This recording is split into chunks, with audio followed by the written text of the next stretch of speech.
Potential destinations for Jimmy Garoppolo and Baker Mayfield, they seem to be running out. In fact, we might be down to two potential landing spots for two potentially tradable quarterbacks because there's been some big news this morning. First, Matt Ryan to the Indianapolis Colts for cheap, a third rounder. So picture what the Colts spent for Carson Wentz last year. That was a conditional first rounder, right? They ended up having to pay that first rounder and a third rounder. Well, they just got Matt Ryan for just the three, and Atlanta has a record amount of dead cap money on their books after that move. And then the other move, Jameis Winston re-signed with the New Orleans Saints. So two of the QB needy teams on our list, potentially, the Indianapolis Colts and the New Orleans Saints, you can cross them off. And that means that the official list right now of, it's tough. I put the question mark there, as you can see, of QB needy teams, Carolina and Seattle. Carolina has Matt Darnold. Fifth-year option price is going to be $18 million for the 2021 season or the 2022 season. And Seattle just traded for Drew Lock as part of the big Russell Wilson deal. And a few minutes ago, Drew Lock was introduced at his opening press conference up in the Pacific Northwest. So Seattle making it sound like Drew Lock is a legitimate possibility to start for them. The report's saying that they are looking to upgrade. Obviously, they're in the same division as the 49ers, and Baker Mayfield and Jimmy Garoppolo are the two presumably available quarterbacks right now. I mean, presumably, probably strike out that word. The Browns have picked up Deshaun Watson. They're going to want to trade Baker Mayfield and his $18 million salary. And the 49ers obviously have Trey Lance entering year two. Plan A for the 49ers almost certainly is to start Trey Lance at quarterback and to move Jimmy Garoppolo off the books so they could save some money there and also recoup some draft capital, perhaps even more importantly.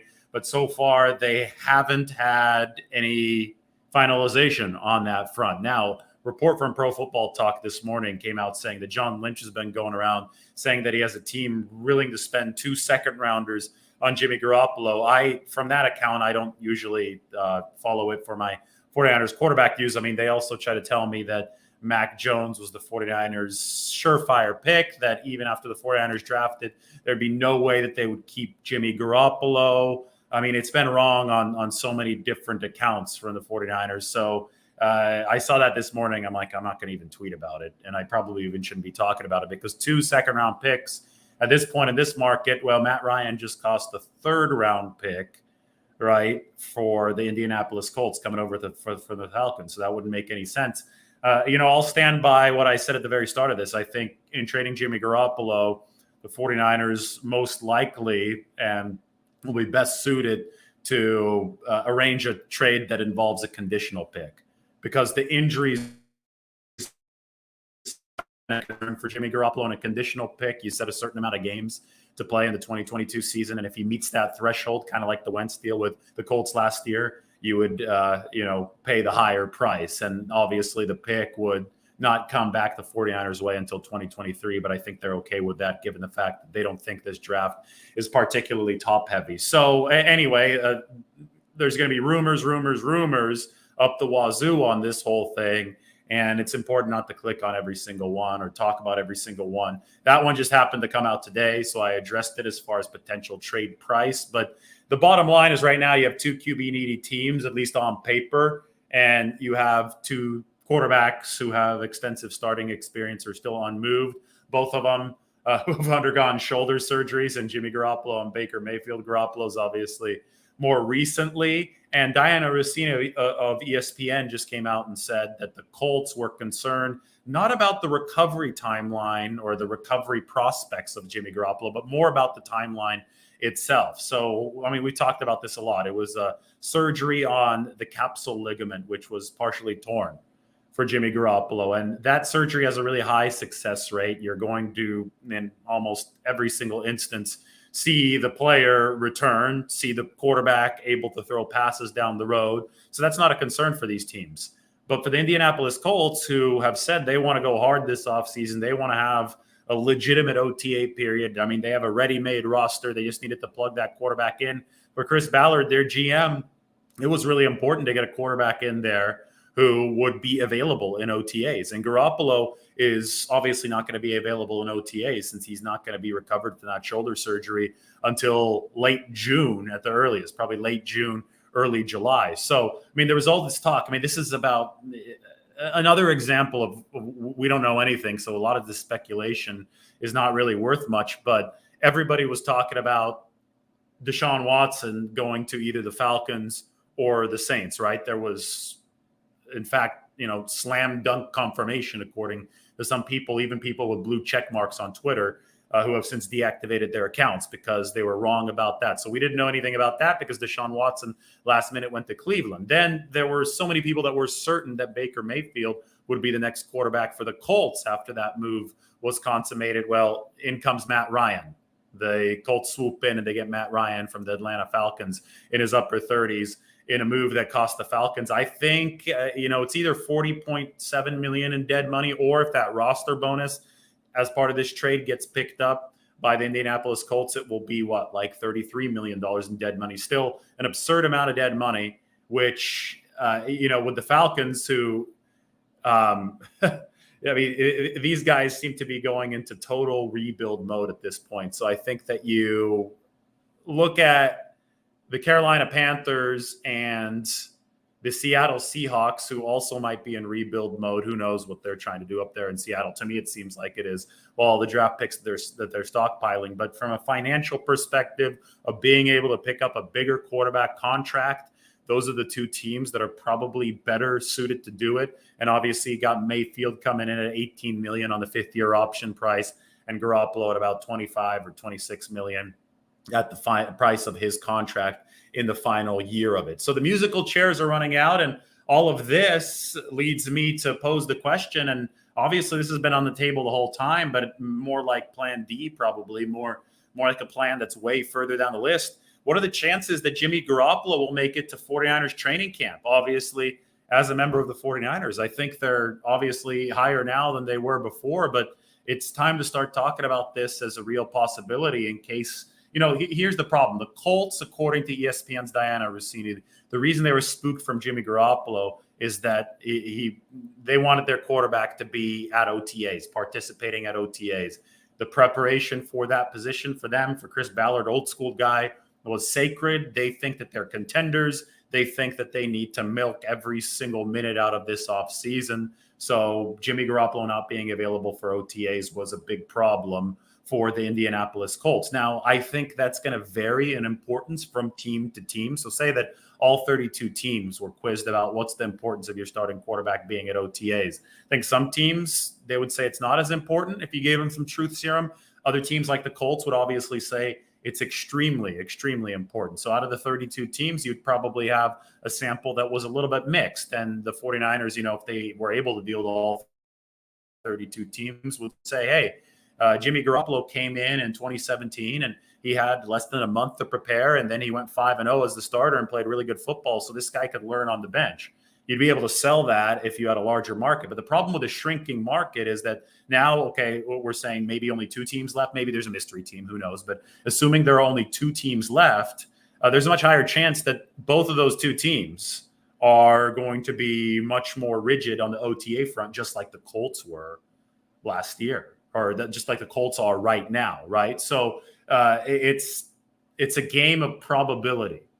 And the fewer options you have, the less suitable your position is as the 49ers, which is why we bring up the point right here. Will Jimmy Garoppolo make it to 49ers camp? I know Mike Sando from our website, from The Athletic, brought up that possibility, I think, on the first day of the tampering period. He said maybe there's going to be a better market for Jimmy Garoppolo at training camp because that's where guys can start getting hurt. That's where some of this has started to, I think the musical chairs and the puzzle pieces have started to clarify a little bit before the start of the season. And hey, maybe teams will be more desperate. And that absolutely could be the case. And I think when John Lynch came out at the combine and he said, okay, we have plan A, we have plan B, we have plan C, we have plan D.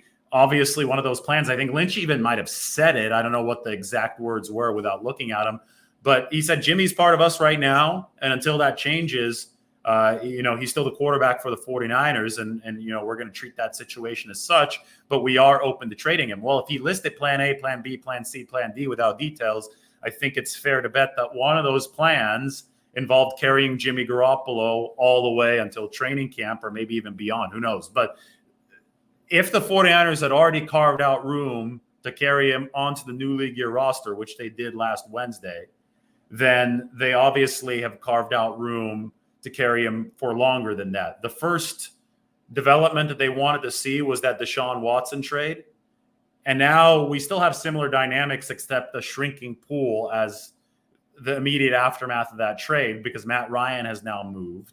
So now, but I mean, we figured that the Deshaun Watson trade would spur Baker Mayfield movement, right? Obviously, Baker Mayfield's going to move somewhere, but now at this point, it's looking like Garoppolo and Mayfield. It's two similar style quarterbacks as far as not being all too physically imposing. Mayfield a little bit younger. Both guys have a little bit of a price tag to them. No longer strictly low rookie deal numbers for Mayfield. It's $18 million. Garoppolo going to be in the middle 20 millions. It looks like a stare down of sorts between those two as far as, okay, what's going to happen first? Who's going to move first? And with those potential spots shrinking, the 49ers are in a position where one of the plans a little bit lower down John Lynch's presumed list is probably further in play. Now, I think one of the big myths of all of this, when you talk about potentially carrying Jimmy Garoppolo throughout the rest of the offseason, is, this is preventing the 49ers from signing other players. They're not in that type of cap hell. They've overpaid guys here over the years, but they were able to restructure Eric deals to fit under the salary cap by the new league year so that Garoppolo could fit on the ship, so to speak, as the ship set sail for the new league year. And the 49ers still have other recourses that I think they could sustainably restructure with to create more room if there is going to be another signing or two that they want to make while keeping Jimmy Garoppolo. They can still extend Samson Ebukam. Talked about this yesterday. I mean, he did a really good job for them, especially weeks 14 onward. They think that he's really grown into his own and might actually deserve more money, but save cap space now. And they could, we all know the 49ers love Jimmy Ward. They can also extend Jimmy Ward. And those are just two of the more obvious moves that the 49ers can do to open up several $1 million of cap space. You could see him backload deals. For example, Charvarius Ward's deal, the new contract for the cornerback of the 49ers, has a cap hit of only $3.8 million for the 2022 season. So the 49ers can backload the hell out of everything. They can restructure guys, and they can fit Jimmy Garoppolo aboard even while they're signing players that might be available right now. Zadarius Smith comes to mind. He's a player from formerly of the Green Bay Packers who was about to sign with the Ravens, but then reneged on that. So, I mean, who knows? I'm just tossing out names, but I firmly believe, and in fact, I would say I know that the 49ers haven't missed out on somebody they've wanted to sign this offseason due to financial reasons. I mean, a guy may not have picked them like Chandler Jones. He picked the Raiders over the 49ers for whatever reasons he's wanted to, but the 49ers have been able to stay within their standard budget.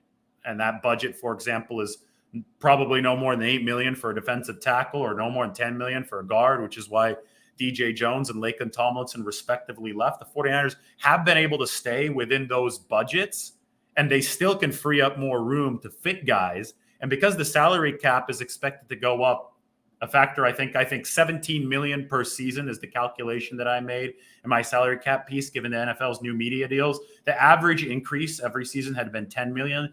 $10 million to average increase in future seasons starting in 2023, 2024 is projected to be $17 million. That's a huge difference. The cap, in fact, by 2027 is projected to be $300 million. Because of that, restructuring has never been more appealing to football teams. You can push a lot of these expenses down the road. It's not like you're going to get into dead-end cap hell like the 49ers of the late 90s did. That's why the 49ers sat down and said, hey, we can afford to carry Jimmy Garoppolo's contract because we can restructure some of these deals in ways that wouldn't have been sustainable in the past, but are sustainable now. And if you want me to show you some of the mechanisms behind that, I can actually open up a page right now. So that's what I'll do. And I'll toss it open on the screen. But I think Jimmy Garoppolo staying on this 49ers roster until they think they can get something back for him, because they feel there's value with him on the roster. I think still, like, even in a football perspective, I think they like the 2 quarterback room if they can afford it. In a perfect world, right, you carry depth at the quarterback position just like you carry depth at receiver, just like you carry depth at offensive line. The problem is, in this newly salary capped NFL, and I say newly, this is relatively new, you struggle to have more than one guy that's highly paid. And also you want that whole rookie contract, right? Because the rookie deal for Trey Lance is cheaper than the more expensive deal for Jimmy Garoppolo. But we're seeing things kind of shift because the cap expected to just skyrocket in future years, which is why you're seeing these quarterbacks sign these unprecedented deals over the past week. With the new media rights deals in place, with them ready to start raking in money for the NFL in future seasons, it will change the spending realities of the league. And the 49ers are at this crossroads right now with Garoppolo, where they're like, okay, well, if we do let him go, we can get some draft capital in return, theoretically, right? But if we can't get any in return right now because the market is cool, we don't want to let him go for nothing, because the financial benefits of letting him go just aren't that great with the cap rising the way that it is in future years. So they're in a weird kind of limbo. And I know it's frustrating a lot of fans, probably frustrating people that cover this team, because you just want something to move so you could sit back and analyze it instead of speculating the whole time. But it is a situation right now in which the 49ers, I think, are caught in just purgatory. We'll call it Jimmy Garoppolo purgatory, because there is no clear cut path forward. You're not getting the offers that you want in terms of draft capital on the trade market, right? So and that's why we talk about buying time. That's why they carried him on the roster here into the new league year, because you want to buy time to see how the market evolves, given the shoulder, given the timing, given the fact that Tom Brady came back into the league, right, out of retirement, given the fact that Deshaun Watson, was cleared by the grand jury, so he won't face criminal charges in his case, given the fact that some of the quarterback musical chairs were filled by those developments.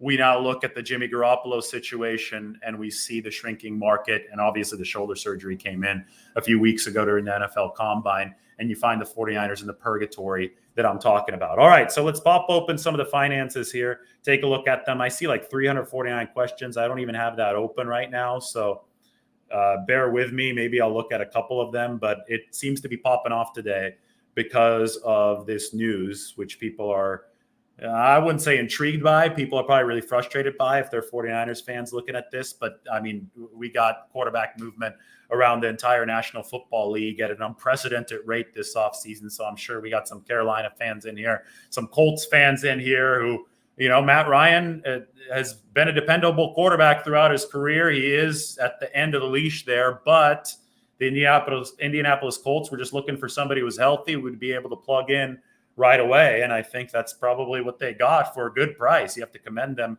for the price they acquired Matt Ryan here in this 2022 offseason. So we're going to open up some of these finances for the 49ers, take a quick look at them. I'll share the screen and we can move on from there. Here we go. There it is. Nice big picture of Eric Armstead. How the expected salary cap spike in 2023 made restructures for Eric Armstead and George Kittle feasible. So I am copying and pasting the link to this. It's $1 a month right now for The Athletic, so you can go ahead and check it out. That is in the chat section right there. Go and check that out when you do have a chance as a link. So if you look at this, the 49ers, they basically converted base salary in 2022 to a signing bonus, and they tacked on void years, which I think is the most significant part of this. For both Armstead and George Kittle and for Dee Ford, they tacked on a bunch of void years.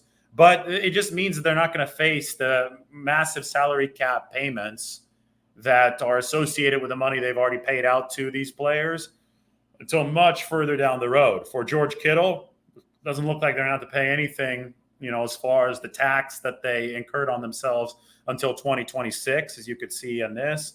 for Eric Armstead, 2025, but they may extend him again. And D Ford, not until next year, or, if they find another way to push that money down the road, which I wouldn't put past Parag Marathe, not till after that. But the main point is that this is the equation that the 49ers are dealing with right now.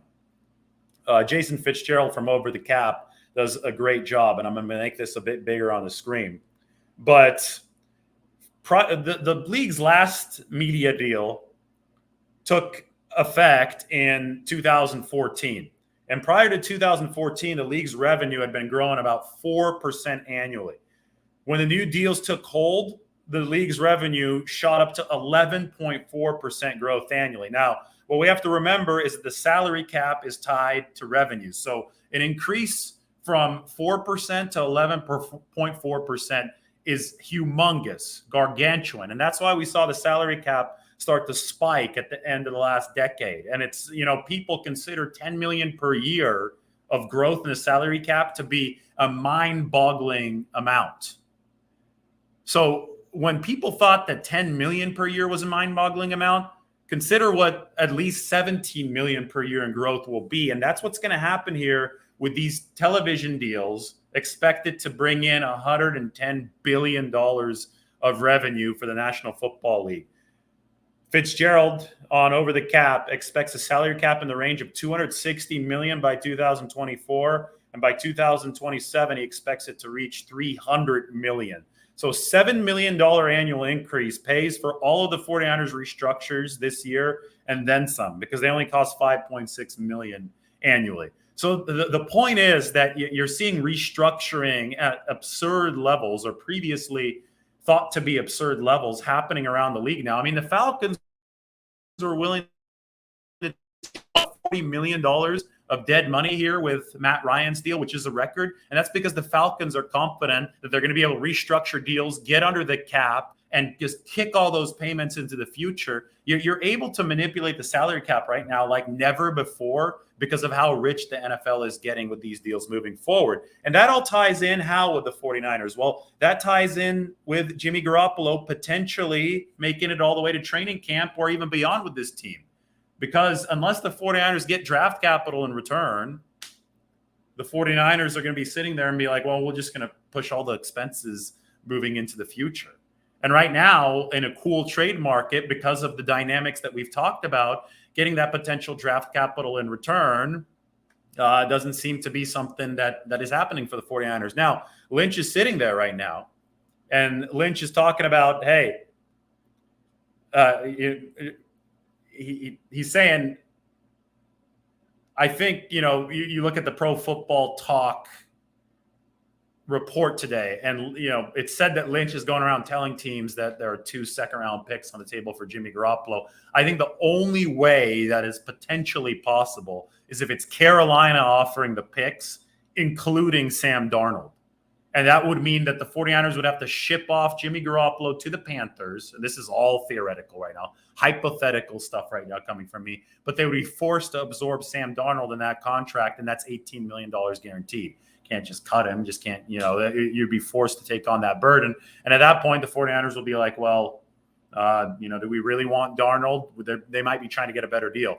I think still in a scenario like that, you do it as the 49ers because, you'd find a way to push the money further downhill, even the money that Sam Darnold would incur, the $18 million, because money obviously in this new cap open era is something that could be, the can could be kicked down the road, and you take the draft pick. So if that was actually true, the 2 second-round picks, 49ers might be moving on it now. So that's why I don't, really subscribe to every single reason. All right, guys, let's take a look. Let's take a look at some questions.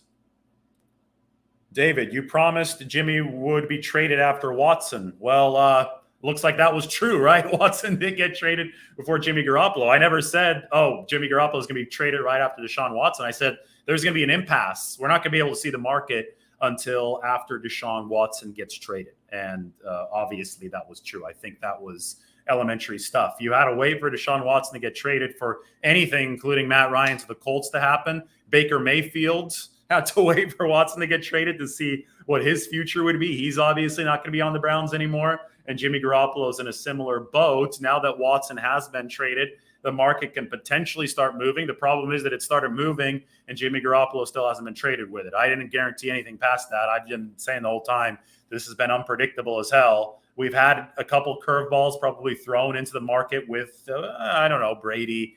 I think people might have assumed that there was a chance he was going to come back, right? That never seemed that the door was fully shut. But with Deshaun Watson, obviously, that was a late addition to this whole kind of rumble, the trade rumble, I guess we can call it. But at the end of the day, that had to happen first. Whatever happens after, we're not going to be too sure about.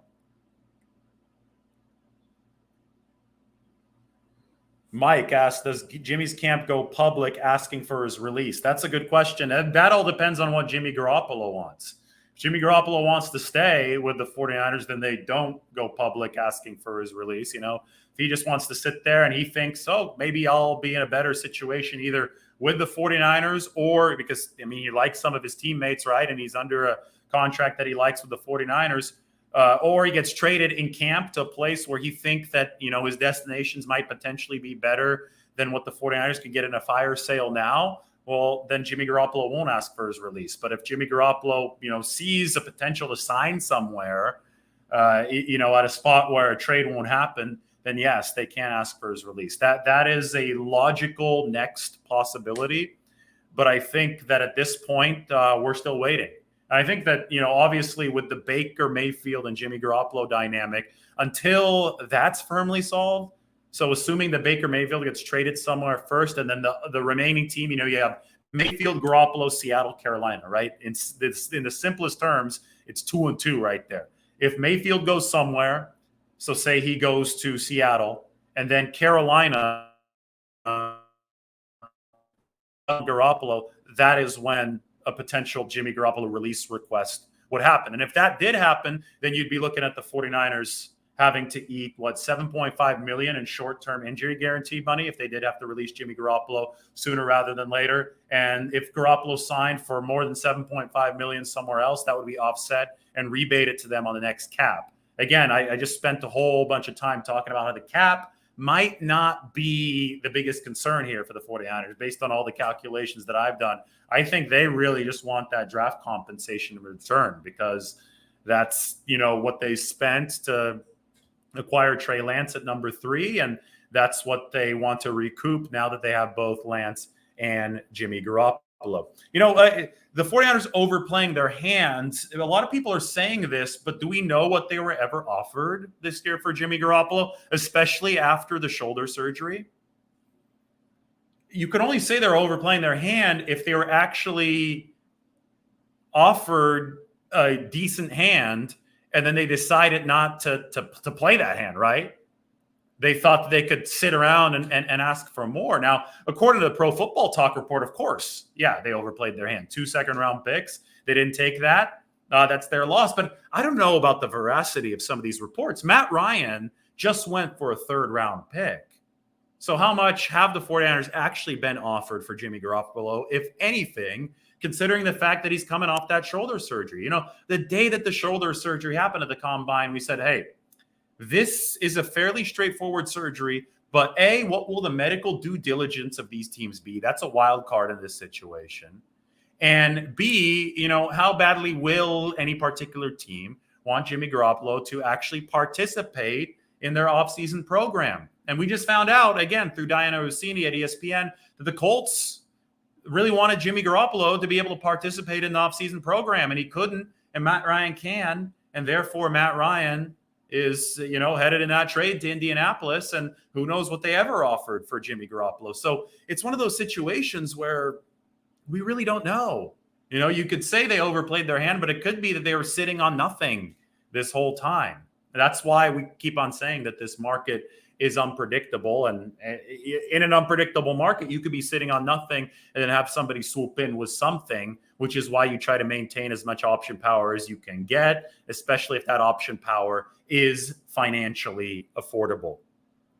Yeah, I thought, Falcons do need a QB now too, but I was saying this a little bit earlier. It seems they're in building mode. $40 million in dead money, even if it's just 32 or 33, that roster bonus going to Indy, which I'm not sure of the financial mechanisms of. That means the Falcons, they're going to be I mean, we talk about restructuring and pushing stuff forward. Maybe they can do that to fit a more expensive quarterback under their cap. Yes, it's possible for every team. But to me, the Falcons seem to be and should be in rebuild mode right now. And if they are, they're going to go for a cheaper option at the quarterback position than somebody's going to be in the 20 millions. And for that, you sign a guy, you bring somebody in like Marcus Mariota, who's going to be less expensive in this 2022 season. So yes, you could put Atlanta on that list. It could be Atlanta, it could be Carolina, it could be Seattle. But I think in the simplest terms, when you look at the economic realities of the situation, I think it's 2 and 2. I think it's Garoppolo, Mayfield, Carolina, Seattle. And then you start talking about, is it possible for Seattle to trade within division with the 49ers for Jimmy Garoppolo? Sure, it's possible. I mean, we've seen it happen before, right? We've seen some NFC East trades within division. I think we saw an AFC East trade. I think Drew Bledsoe, right? Didn't Bledsoe go way back in the day from the Patriots to the Bills? And am I right about that? That was a long time ago. So, I mean, it's happened before. I don't get the people who say that it's impossible just because it's a division trade. I think that you try to recoup something, and if the dynamics call for it, you go for that. But as far as, financial realities, I think it's that 2 and 2 theory. I think it's Mayfield, Garoppolo, Seattle, Carolina, with Atlanta coming in, as a financial wild card at this point, given the amount of dead money they had to eat. And yeah, Donovan McNabb was also traded within division, right? That was Philadelphia to Washington, if I remember correctly, about 15 or so years ago. What happens to contract extensions for Debo and Bosa if they can't trade Jimmy? They can still get those done this year. Look, Jimmy Garoppolo comes off the books no matter what, even if the 49ers just sit here and don't do anything after the 2023 season. 49ers can keep the cap hits relatively low in the short term for Debo Samuel, Nick Bosa, even if they extend them. Again, the restructuring principles at play. The 49ers can push money into the future. The league's revenues are about to skyrocket. That's changing the way we look at the salary cap. There's a reason why Deshaun Watson just signed for record money despite tons of questions surrounding him, right? $230 million dollars guaranteed. That was right on the heels of Aaron Rodgers and his, $150 million or $50 million per year, whatever you wanted to say. That was a ton of money for Aaron Rodgers. I mean, this quarterback market, Matt Stafford and that extension was huge with the Rams. The quarterback market has taken an entirely different shape over the past few days.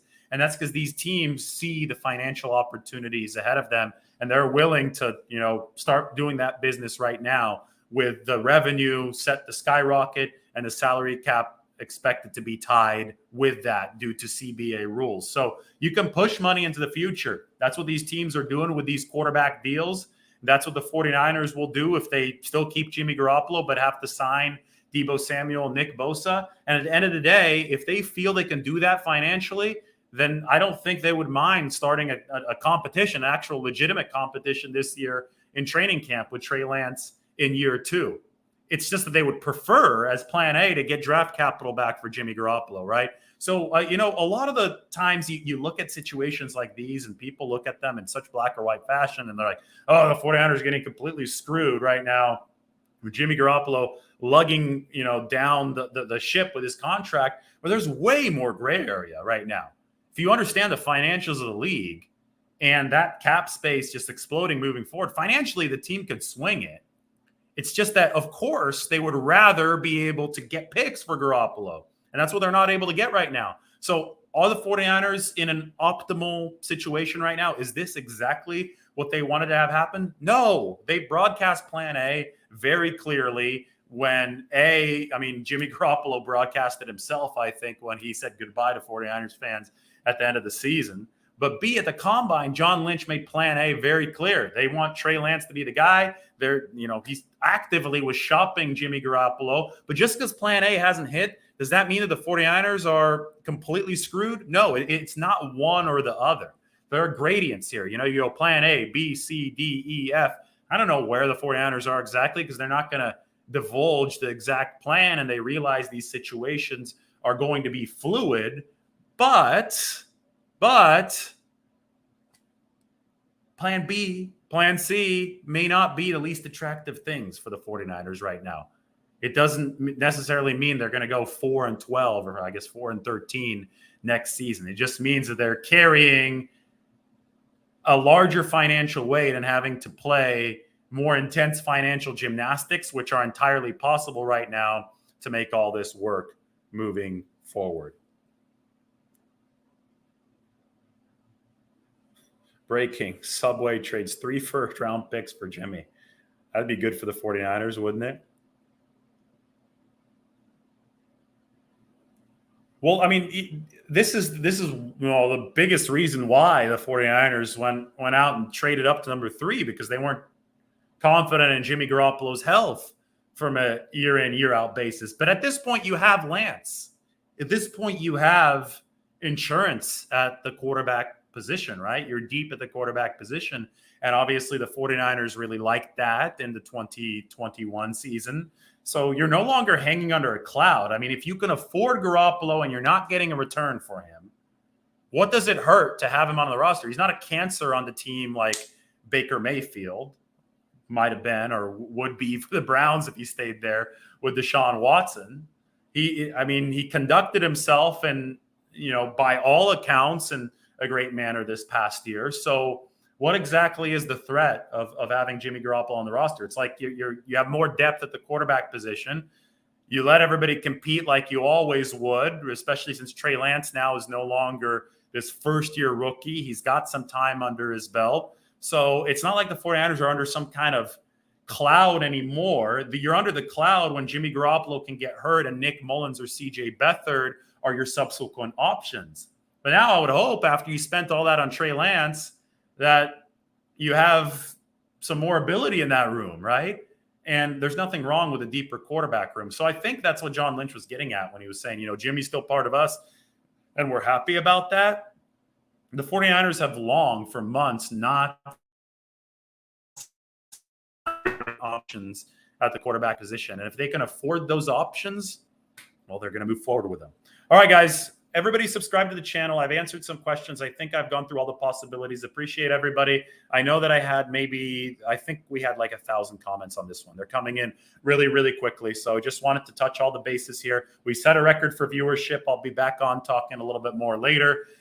Subscribe now. We'll tell the 49ers stuff how it is. Possibilities are all still on the table for the 49ers, and they'll navigate them as they approach different ones in the road. So subscribe now. We'll talk to you all soon. Everybody have a good Monday afternoon.